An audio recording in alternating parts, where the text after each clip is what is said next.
Baik,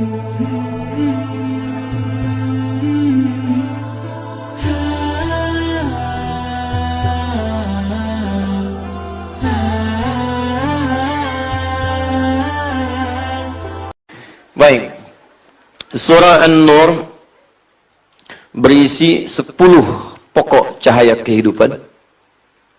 10 pokok cahaya kehidupan yang akan membimbing setiap hamba,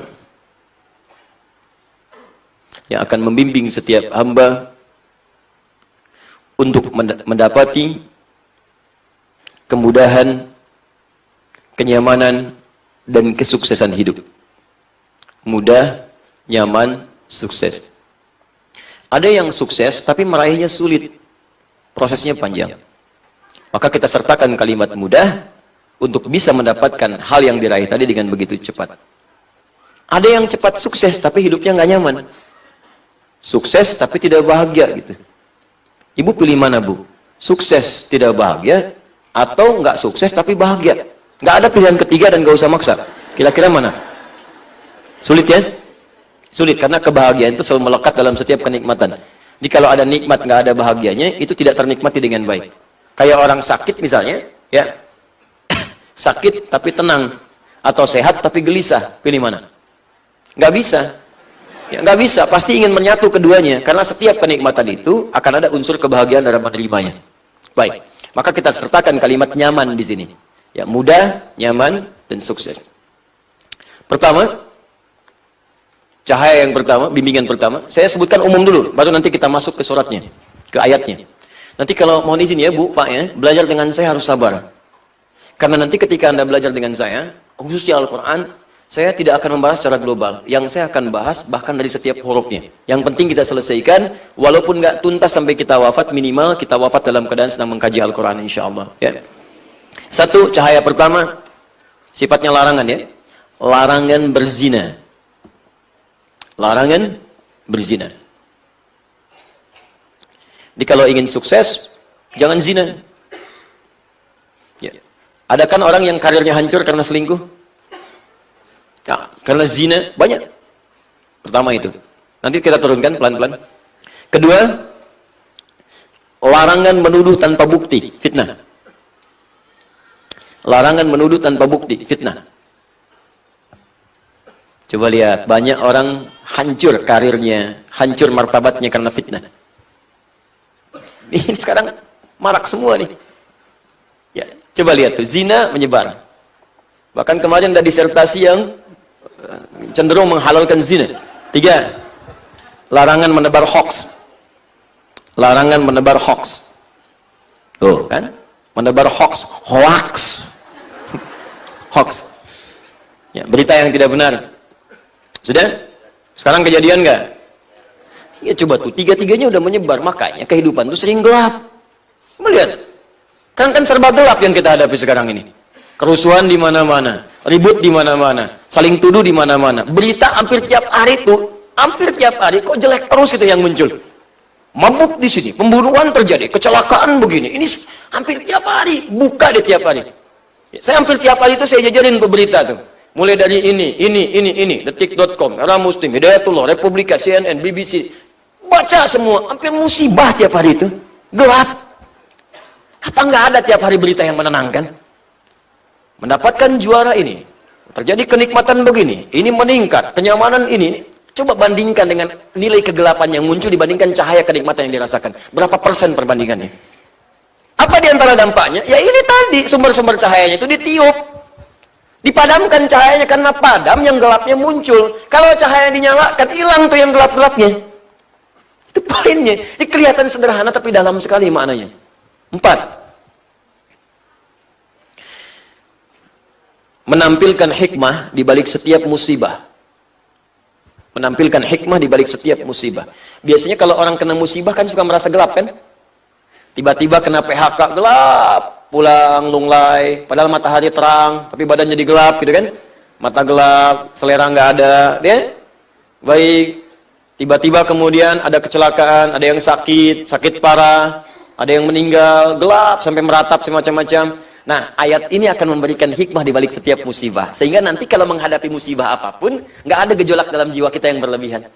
Tenang gitu. 5. Larangan mudah menerima berita tanpa validasi. Larangan mudah menerima informasi yang belum tervalidasi, belum dicek kebenarannya. Wah, hati-hati, sekarang kejadian juga. Baru orang bikin status, bikin komen, dicek aja belum. Banyak terjadi gitu kan sekarang. Selanjutnya, larangan mencari kesalahan orang lain, mencari-cari kesalahan orang, mengeksploitasi kekurangan orang lain. Larangan mengeksploitasi kekurangan atau kesalahan orang lain. Wah, sini juga muncul nih sekarang nih, nggak tanggung-tanggung yang dicari kesalahannya ustadz. Kesalahan ustadz ada hidayat. Nggak ada kerjaan. Kalau mau dicari, pasti akan ketemu. Dan banyak lagi yang belum ketemu. Pasti akan ada. Ya, guru itu kalau salah, itu wajar. Tapi murid yang mencari kesalahan-kesalahan guru, itu yang tidak wajar. Ya, sederhana. Kalau saya sih, saya objektif aja. Kalau salah, tinggalkan. Dan beritahu saya dulu. Kalau itu memang benar, nanti saya koreksi. Supaya koreksi itu menyebar di kalangan masyarakat. Bahwa ini salah. Tinggalkan pendapat saya yang keliru, ambil pendapat yang benar. Atau yang kedua, mungkin Anda yang belum tahu bahwa itu bisa dilakukan demikian, cuma referensinya belum sampai, maka saya akan sampaikan kepada Anda supaya tidak menyebar dulu dan membuat Anda malu di kemudian hari. Jelas ya? Baik. Teruskan. Juga menunjukkan besarnya dosa lisan yang sering dianggap kecil. Menunjukkan besarnya dosa lisan yang sering dianggap ringan, kecil. Sekarang orang berdusta kayak ringan ya. Padahal dampaknya besar. Mama pengen permen, ma. Mama lagi ngaji dulu. Permen, malu sama Pak Ustadz. Ntar mau beliin permen 1 truk. Itu yang terbayang di anak itu langsung 1 truk, Bu. Pak. Kelihatannya sederhana, tapi kalau Anda nanti nggak koreksi itu, dia akan biasakan. Kalau dia jadi orang tua, kalimat itu akan dipakai lagi. Dan dia dari kecil terbiasa mendengar yang salah. Ya, antum kalau memang mau bekerja, bilang bekerja. Jangan bilang main dulu ke depan. Nana, ayah mau pergi dulu ya. Ayah mau kemana? Ikut. Wah, enggak, ayah cuman ke depan aja. Padahal mau kerja jauh. Bilang aja pergi jauh. Supaya langsung memberikan pelajaran kepada dia. Dengan kalimat-kalimat yang indah, ajak main dulu, ceritakan dulu. Ayah mengajar dulu ya. Dengan mengajar ini, ayah bekerja dulu dengan kerja ini. Nanti adek insya Allah pulang bisa dapat mainan. Kita bisa main lagi, kita bisa jalan-jalan lagi, kita bisa mengaji bersama. Kalau ayah nggak bekerja, kita nggak bisa melakukan itu lagi. Buat dia mengerti dengan bahasanya. Setelah itu pamit, itu lebih elegan, lebih bagus. Dibandingkan membuat kalimat-kalimat yang tidak nyata. Ya, jangan tunjukkan sesuatu yang tidak benar, walaupun pada anak kecil. Ya, anak kecil kalau diajari yang tidak benar, dewasanya dia akan terbiasa dengan ketidakbenaran itu. Nanti besok-besok LKS yang 10.000 dia bilang 100.000. Itu balasan dari permen 1 truk tadi.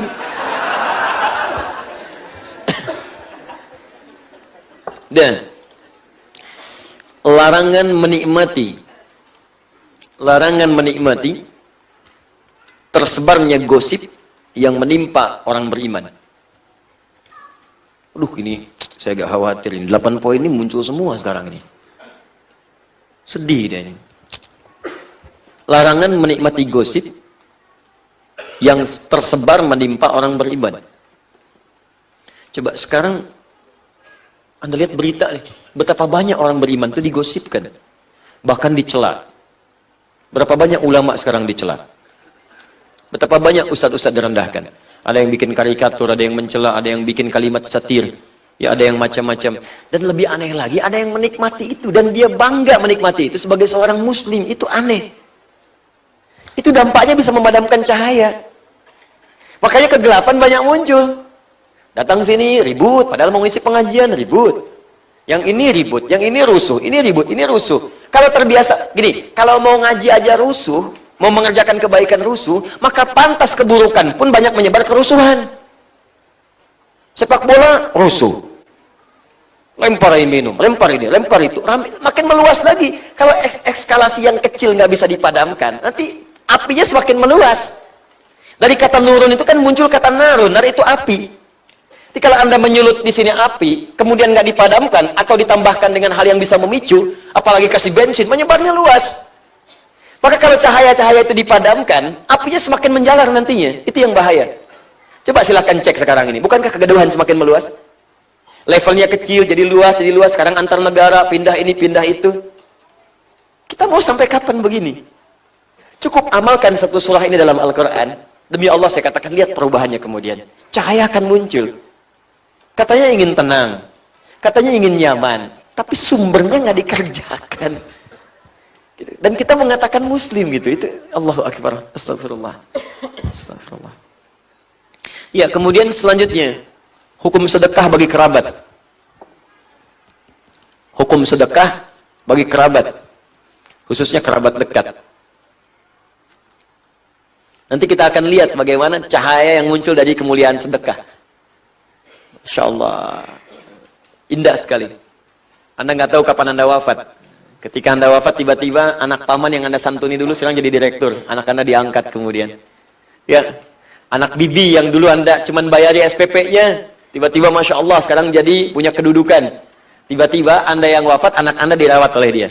Banyak terjadi. Nah, itu diantara fungsi sedekah. Bagaimana cara sedekahnya? Apakah harus selalu dengan uang? Belum tentu.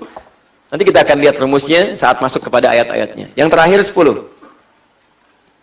Nah, ini. Menghadirkan kunci harmoni dalam rumah tangga.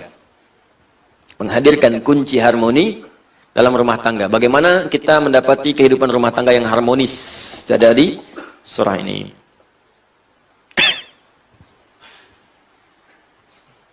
Sudah? 10 ya? Ada 10 ya? Baik, saya cek ulang. Larangan zina, larangan menuduh tanpa bukti atau fitnah, larangan menebar hoax, larangan menampilkan hikmah di balik musibah, larangan mudah menerima berita tanpa validasi, kemudian larangan mencari-cari kesalahan orang lain, kemudian besarnya dosa lisan yang sering dianggap ringan, larangan menikmati tersebarnya gosip bagi orang beriman, kemudian hukum sedekah bagi kerabat, dan tips atau kunci mendapatkan harmoni dalam rumah tangga. Ada? Sudah semua ya? Nah, itu yang akan kita bahas dalam surah ini. Mudah-mudahan ketika itu dibahas, selesai, dapat kita cahaya dan bimbingan kebaikan. Ya, insyaAllah. Jelas sampai sini? Baik. Sekarang, sebelum saya masuk kepada 10 poin ini, saya akan tegaskan dengan ayat yang pertama. Ya, hukum cahaya ini akan tiba jika kaidah yang pertama ini diterapkan. Kuncinya di surat yang pertama. Kalau di ayat yang pertama, kalau ayat pertama ini tidak diamalkan, maka cahaya-cahaya ini mustahil akan hadir dalam kehidupan kita. Yang 10 ini. Ya. Apa yang pertama ini? Suratun. Ayat pertama. Anzalnaha wa faradnaha. Hati-hati, ada ayatnya? Suratun. Anzalnaha wa faradnaha. Sekarang kami akan turunkan satu surah. Sudah? Dan kami wajibkan bagi kalian untuk mengamalkan semua isinya. Awas.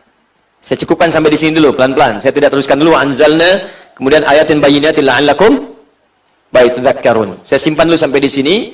Saya cukupkan sampai kalimat faradnaha dulu. Saya berhenti sampai di sini dulu. Lihat sini. Suratun. Kata Allah sekarang, saya turunkan satu surah.